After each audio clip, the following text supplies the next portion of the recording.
New data out this morning, the Consumer Price Index shows prices rose 0.2% in July, keeping the annual inflation rate at 2.7%. Now, the context is that inflation did not rise as much as expected last month, but it is still slightly higher than economists would like to see. And it comes as investors and economists have a new reason to worry about whether these reports will continue to be accurate.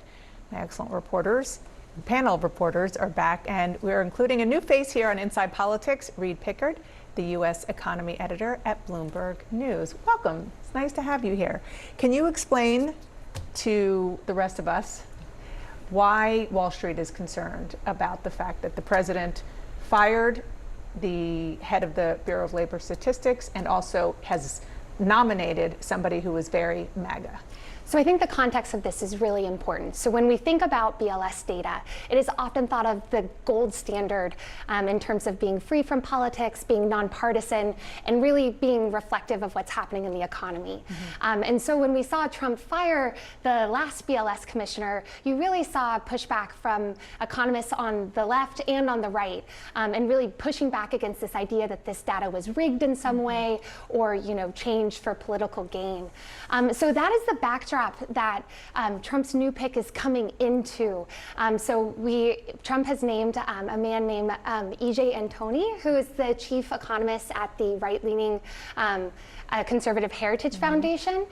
He is someone who has been a vocal critic of BLS jobs data and revisions, and in conversations that we had with him prior and what he said publicly, he wants to see a top-down, top-to-bottom, review of the way that the BLS, collects its data as well as analyzes it and produces it. And the way that connect the dots between this, I'm going to get in a second into more about him, but the way that this agency, which not a lot of people have heard about, matters to Wall Street.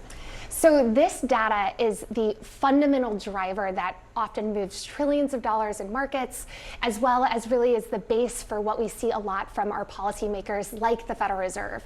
So the Federal Reserve often will say it's data dependent. And the data that it's frequently talking about is the data that statistical agencies like the Bureau of Labor Statistics that we're talking about, as well as other places like the Bureau of Economic Analysis and the Census Bureau put out. And so in terms of how important this data is, in terms of making good decisions for the economic future of this country, you need to be able to trust that data and know that it's nonpartisan and as accurate as possible when it's published. Okay, and so thank you for explaining that. Let me put a little bit more meat on the bone of what you just said about the concerns, and just listen to what E.J. Antoni said to Fox Business. Now, this was before he was actually nominated, ahead of Monday's nomination, but he said, until it's corrected, the BLS should suspend issuing the monthly jobs reports, but keep publishing the more accurate, though less timely, quarterly data. Major decision makers from Wall Street to D.C., as you were saying, rely on these numbers, and a lack of confidence in the data has far-reaching consequences. Let me just also play something that he said on Steve Bannon's podcast. This is on August 1st, and it happens to be earlier in the day, or I guess maybe the morning of the day that President Trump actually fired the civil servant who headed the BLS. What in the hell's going on there? And have we put in our own person into BLS? Is a MAGA Republican that President Trump knows and trusts, are they running the Bureau of Labor Statistics yet, sir? No, unfortunately, Steve, we still haven't gotten there. And I think that's part of the reason why we continue to have all of these different data problems. The guy we had previously, Bill Beach, is actually a great guy, brilliant statistician, and he recognized some of the problems that we had in the data. He was taking steps to fix that. But unfortunately, he was removed by the Biden administration. He's not there anymore. And he's been replaced by someone who, frankly, I think is incompetent. Now, I should say that Bill Beach was on State of the Union. He said there was no grounds to fire the now former head.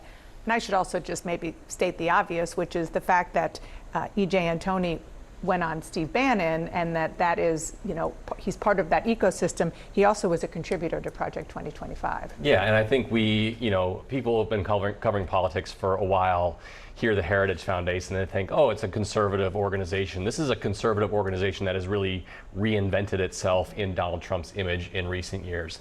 And so this move, the announcement of this move yesterday, Trump took a situation in which the markets were questioning whether they could trust this data, and then he goes and hires somebody from a very loyal institution.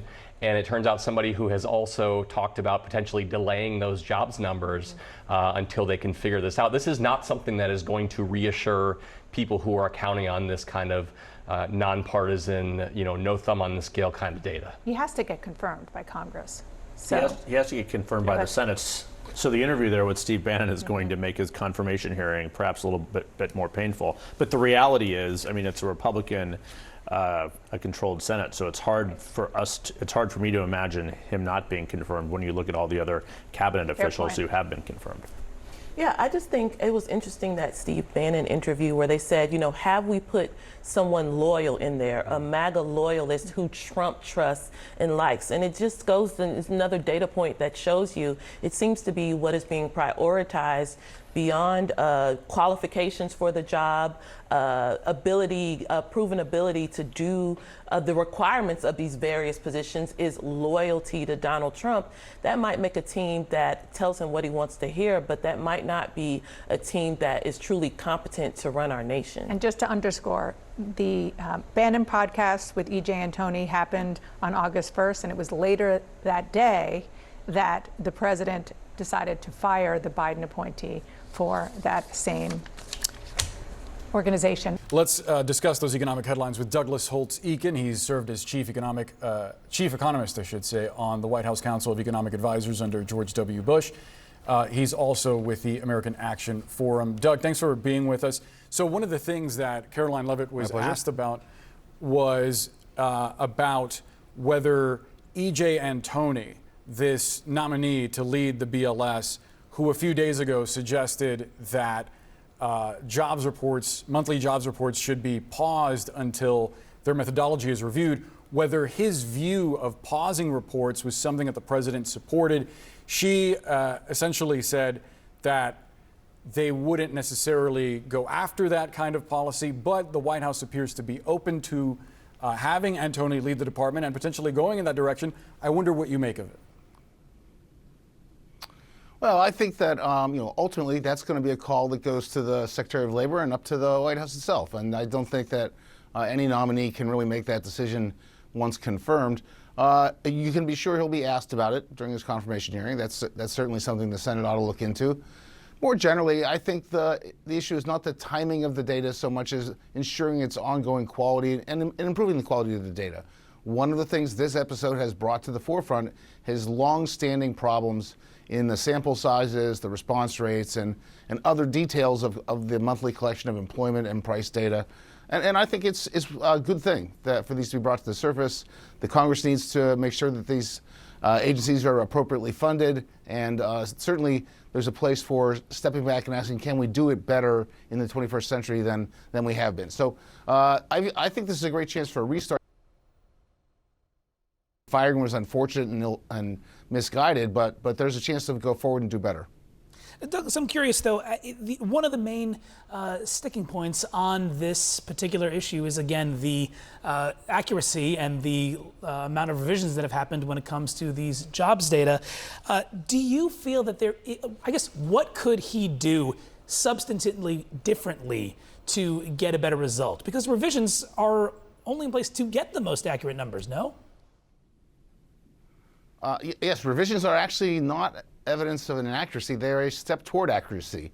The revisions occur because there is more information. There are more firms that get their responses in, the sample size grows.